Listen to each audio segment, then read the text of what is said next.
Hey everybody, welcome back to the Wolf Pit. Did you know that July is National Grilling Month? If you didn't, don't feel bad, neither did I. So with National Grilling Month upon us, let me know in the comments what your favorite foods are to grill. So like I said, I didn't know July was National Grilling Month. Well, that was until Lobels of New York reached out to me and asked if I would be interested in doing a video for them for National Grilling Month. Well, that was a no-brainer for me, and of course I said yes. So thank you to Lobels of New York for sponsoring this video. Lobels hand selects only the top 2% of the limited supply of high-grade prime beef, so it's truly the best of the best. Lobels' family-run butcher shop on Madison Avenue in New York City has been there since the 1950s. Now you don't stay in business that long at the same location unless you have great products and service. If you don't live in New York City and you want Lobels prime meats, that's not a problem. You can order Lobels online. They ship their fresh, never frozen meats to all 50 states. When I was talking with Lobels, they give me a lot of options to choose from for this video, but sometimes I like to keep things simple, and sometimes simple is better. So I opted for a 6-pack of Lobels 8-ounce prime filet mignon burgers.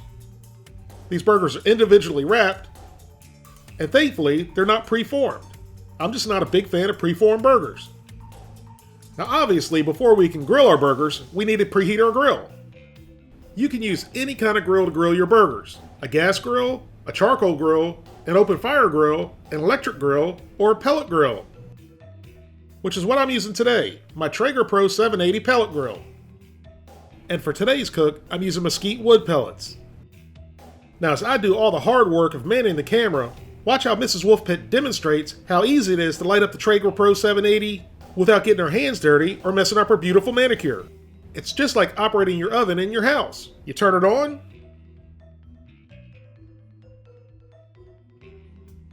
you adjust the knob to your desired temperature, which for these burgers is going to be 450 degrees. Then you push the knob in to set the temperature, then press the ignite button, and that's really all there is to it. Give the Traeger 780 a couple minutes to ignite. Then when you see smoke, close the lid while it preheats, which with the new D2 technology on the Traeger will literally only take about 10 minutes. I'm going to do a future video on the D2 technology because to me, it's amazing how quickly it comes up to temperature. While our Traeger's preheating, let's make a very simple mushroom and onion topping for our filet mignon burgers. I have a piece of heavy-duty aluminum foil that I folded in half that I'm going to add a handful of sliced baby portobello mushrooms to, but you can use any kind of mushrooms you like. To the mushrooms, add a handful thinly sliced Vidalia onion. Again, use whatever kind of onion you like, red, white, or yellow. Just use what you like and what you have on hand. There's no reason to go out and buy something special. To the mushroom and onion mixture, add some of your favorite seasoning. And for these burgers, I'm using some of Lobels all-purpose savory seasoning. And in hindsight, I should have added just a little bit more. So if you're going to follow this recipe to a T, use about twice as much as I used. Also, I'm only making enough mushrooms and onions for my hamburger because my wife and daughter don't like mushrooms, so plan accordingly and make more if you need to. Finally, we need to add some fat, and I'm just going to use a pat of salted butter. But bacon grease, duck fat, schmaltz, or olive oil can be used. Again, use what you like. It is your burger.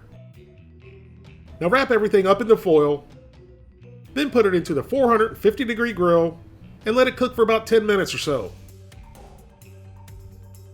While the onions and mushrooms are getting happy, let's tend to our burgers that Mrs. Wolfe Pit beautifully and gently formed for our enjoyment.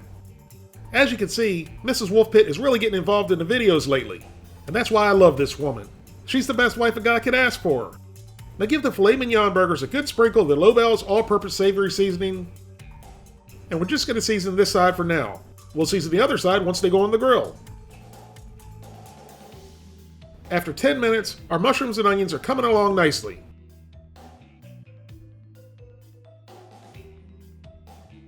But I wanted to add one more layer of flavor, so I added a tablespoon of Lobel steak sauce, which initially I was hesitant about because I was afraid it was going to taste like A1 steak sauce.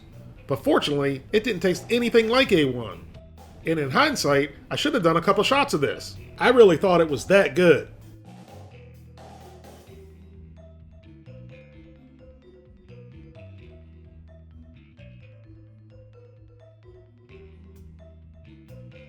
Then wrap the mushrooms and onions back up and continue to cook for another 10 minutes or so, or until the hamburgers are ready. Speaking of the hamburgers, we put them seasoned side down on the well-oiled preheated grill grates. Then we season the second side. Once both sides are seasoned, close the lid and let the prawn filet mignon burgers grill for 3 minutes.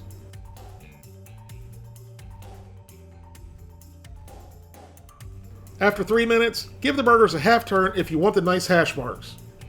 If you don't, just let them cook for a total of 6 minutes per side.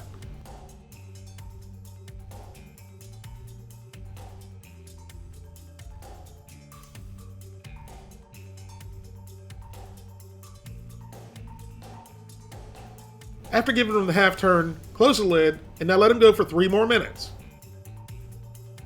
After 3 minutes, or 6 minutes total, give the burgers a flip.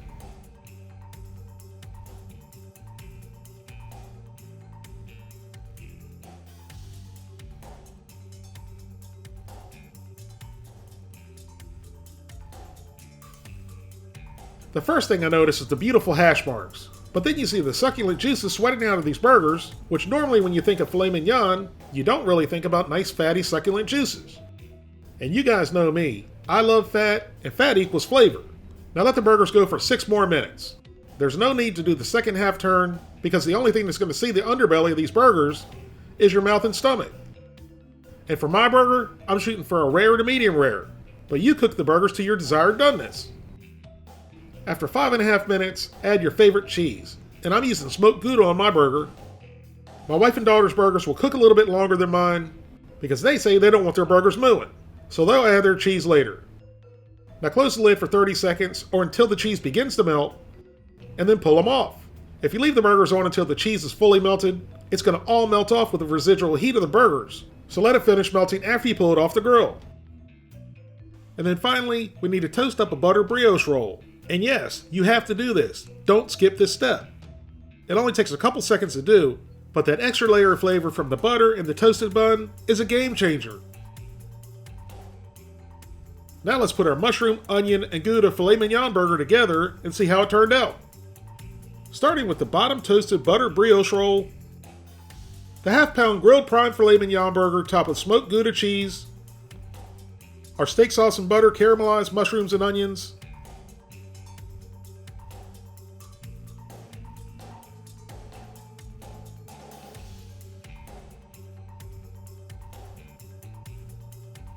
and finally, our toasted buttered brioche roll. Look at how beautiful and juicy this burger is.